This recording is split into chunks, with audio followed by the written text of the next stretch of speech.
Film की शुरुआत में डस्टी अपनी कार में बैठा बर्गर खा रहा होता है और साथ ही 80s के दशक के कुछ गाने सुन रहा होता है। 50 साल का होने के बावजूद भी उसे किसी चीज की फिक्र नहीं है और उसके पास कोई फुल टाइम जॉब भी नहीं है। इसी के चलते डस्टी ने अपने सारे दोस्तों को खो दिया है, लेकिन उसे इस बात की कोई परवाह नहीं है। तभी रोड पर खड़ी दो लड़कियां उसकी वीडियो बना रही थी, जिन्हें देखकर डस्टी को अजीब सा महसूस होता है, लेकिन वो अपने ऑकवर्ड नेचर के कारण उन्हें कुछ नहीं कह पाता। थोड़ी देर बाद उसकी भतीजी क्लोई उसकी कार में आकर बैठ जाती है और वो दोनों साथ में एक मूवी थिएटर में जाते हैं। सिनेथ्रेक्स नाम के एक थिएटर में पहुंचने के बाद चाचा भतीजी में इस बात को लेकर बहस होती है कि आज कौन सी मूवी देखी जाए। डस्टी 80s के दशक की एक पुरानी फिल्म देखना चाहता है, जबकि क्लोई सिनेथ्रेक्स एक्सक्लूसिव 3D फिल्म चोजन देखना चाहती है। इसके बाद वो टिकट लाइन की ओर आगे बढ़ते हैं। वो कार्ड से पेमेंट करके 2 टिकट खरीद लेते हैं, पर मेन थिएटर में जाने से पहले डस्टी अपने 3D चश्मे डस्टबिन में फेंक देता है और अपना खुद का भारी भरकम चश्मा निकालता है, जिसे वो शिफ्टर्स कहता है। डस्टी 3D मूवीज से नफरत करता है, इसलिए वो ये शिफ्टर्स लाया था ताकि इनकी मदद से वो 3D मूवी को नॉर्मल 2D में देख सके। डस्टी क्लोई के लिए भी एक्स्ट्रा शिफ्टर्स लाया था, लेकिन क्लोई वो ग्लासेस पहनने से मना कर देती है। इसके बाद डस्टी कैंटीन में जाकर कोल्ड ड्रिंक और पॉपकॉर्न खरीदता है। तभी वहाँ कुछ टीनेजर्स उसके मजे लेते हुए उसे कहते हैं कि अंकल, आपको नहीं लगता कि आप गलती से 3D सेक्शन में आ गए हो। जब डस्टी मेन थिएटर के अंदर आता है तो वो सिनेथ्रेक्स के मैनेजर को देखता है, जिसका नाम जैक है। वो क्लोई के साथ फ्लर्ट कर रहा होता है। हालांकि जैसे ही डस्टी उनके पास जाता है तो जैक एक बहाना बनाकर वहां से निकल लेता है और उसी समय क्लोई के 2 दोस्त आकर क्लोई के बगल में बैठ जाते हैं।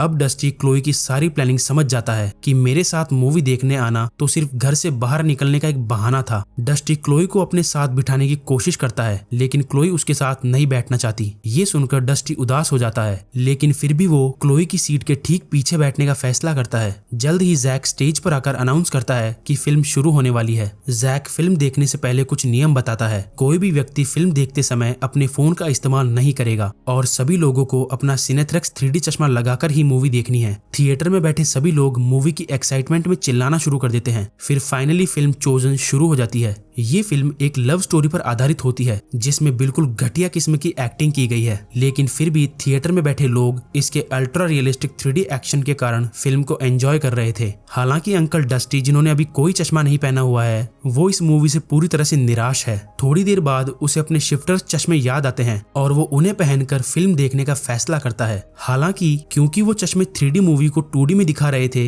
इसलिए डस्टी को अभी भी कोई खास मजा नहीं आता। फिर वो आसपास में बैठे बाकी लोगों को परेशान करने की सोचता है। वो क्लोई के दोस्तों में से एक को मैसेज करते हुए देख लेता है और उसे भी तो ऐसे ही किसी मौके की तलाश थी। क्लोई की दोस्त को तंग करते हुए वो उसे कहता है कि क्या तुम्हें याद नहीं, थिएटर में फोन का यूज करना मना है। तभी डस्टी सोचता है कि वो क्लोई को उसके दोस्तों के सामने शर्मिंदा करने में पूरी तरह से सफल हो गया है। जैसे जैसे फिल्म आगे बढ़ती है, डस्टी और भी ज्यादा बोरिंग फील करता है। तभी अचानक फिल्म के एक सीन में वो कुछ अजीब सी चीज नोटिस करता है, जैसे कि स्क्रीन धुंधली हो गई हो। हालांकि जब वो अपने शिफ्टर्स उतारता है तो उसे कुछ दिखाई नहीं देता। अब डस्टी सिनेथ्रेक्स चश्मे का यूज करना चाहता है। वो थोड़ी देर के लिए क्लोई से उसके 3D चश्मे मांगता है, लेकिन इस समय तक क्लोई अपने अंकल की बचकानी हरकतों से तंग आ चुकी थी। अंत में और कोई चारा न होने पर अंकल डस्टी अपने शिफ्टर्स वापस लगाते हैं और फिल्म देखना जारी रखते हैं। तभी अचानक डस्टी को अपनी स्क्रीन में एक विशाल कीड़े जैसा जानवर दिखाई देता है, जबकि थिएटर में बैठे बाकी लोग इस कीड़े के बारे में पूरी तरह से अनजान थे, लेकिन डस्टी उसे साफ रूप से देख सकता है। डस्टी घबराकर जल्दी से अपना चश्मा उतार देता है और इसी के साथ वो कीड़ा भी गायब हो जाता है। थोड़ा समय बीत जाता है, लेकिन कीड़ा कहीं नहीं दिखाई देता।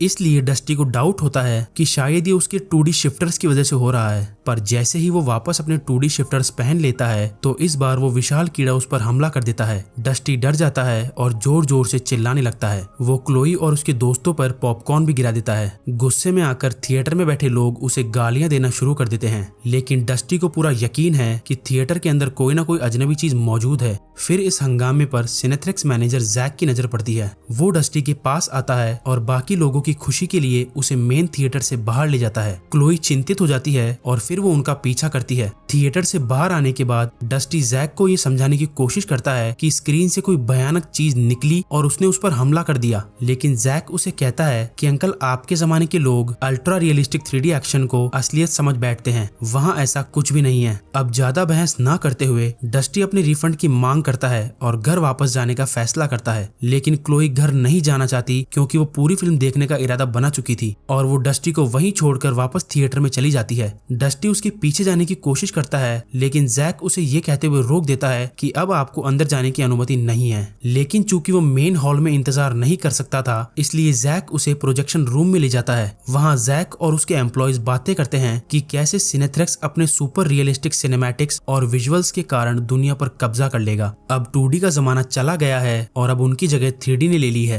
वो डस्टी को भी इस फिल्म को 3D में आजमाने के लिए कहता है और अगर फिर भी उसे ये फिल्म पसंद नहीं आती है तो वो उसे उसके पैसे उसी वक्त रिफंड कर देगा। फिर जैक डस्टी को सिनेथ्रेक्स ग्लासेस देता है, लेकिन एक लंबे सोच विचार के बाद डस्टी ग्लासेस लेने से मना कर देता है, जिस वजह से सिनेथ्रेक्स के एम्प्लॉयज गुस्सा हो जाते हैं और अचानक सभी ज़ॉम्बीज में बदल जाते हैं। फिर वो डस्टी पर हमला करते हैं, लेकिन तभी डस्टी अपनी जेब से एक सड़ा हुआ बर्गर निकालकर उसे उन ज़ॉम्बीज के मुंह में ठूस देता है और किसी न किसी तरह से उनके चंगुल से बच जाता है। फिर डस्टी मेन हॉल की ओर भागता है और बिल्डिंग से बाहर निकलने का रास्ता ढूंढने की कोशिश करता है। हालांकि ये असंभव है क्योंकि सिनेथ्रेक्स के सभी एम्प्लॉयज अब ज़ॉम्बीज में बदल चुके हैं और सब के सब डस्टी की तलाश में जुट जाते हैं। तभी डस्टी एक स्टोर रूम के अंदर छुप जाता है। वो खुद को एक ऐसी भयानक चीज करने के लिए तैयार करता है जिससे वो सबसे ज्यादा नफरत करता है। वो क्लोई को कई सारे मैसेजेस भेजता है जिसमें वो अब तक उसके द्वारा की गई सभी गलतियों की माफी मांगता है और उसे खोने का डर जताता है। फिर वो क्लोई को आने वाले खतरे से आगाह करता है, लेकिन इससे पहले कि वो ऐसा कुछ कर पाता, जैक और उसके लोग दरवाजा काटकर अंदर घुस जाते हैं। इधर क्लोई अपने अंकल को माफ कर देती है और उनके अगले मैसेज का इंतजार करती है, लेकिन उसके पास कोई मैसेज नहीं आता।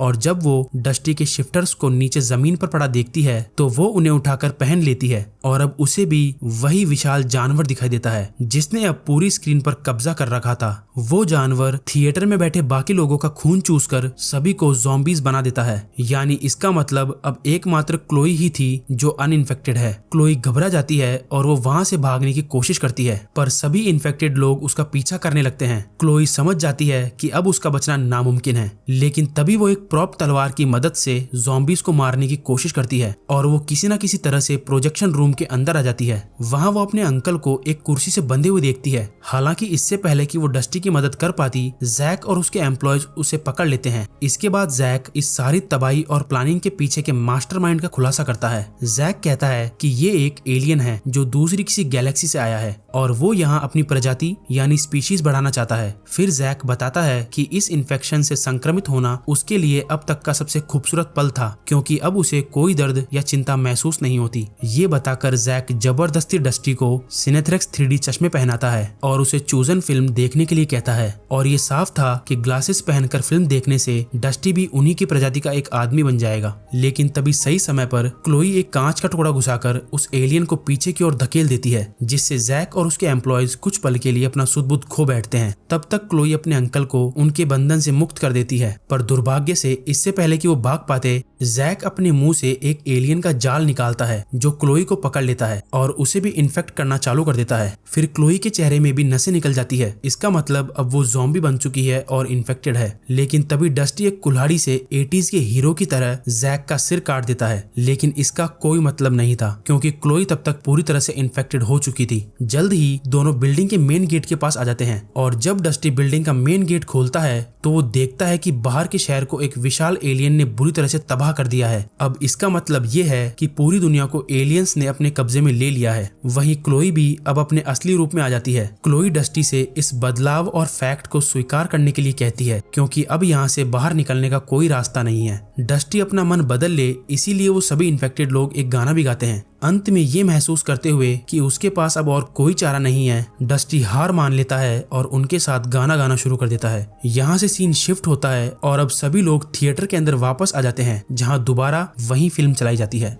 क्लोई, जो कि अब पूरी तरह से इन्फेक्टेड है, अपने अंकल को एक सिनेथ्रेक्स चश्मा देती है ताकि वो भी उन सब की तरह बदल जाए और इस बदलाव को स्वीकार कर ले। यहाँ फिल्म एंड हो जाती है क्योंकि अब डस्टी बड़ी उत्सुकता के साथ स्क्रीन से एलियंस का आने का इंतजार करता है। इस वीडियो को यहाँ तक देखने के लिए आप सभी लोगों का बहुत बहुत धन्यवाद।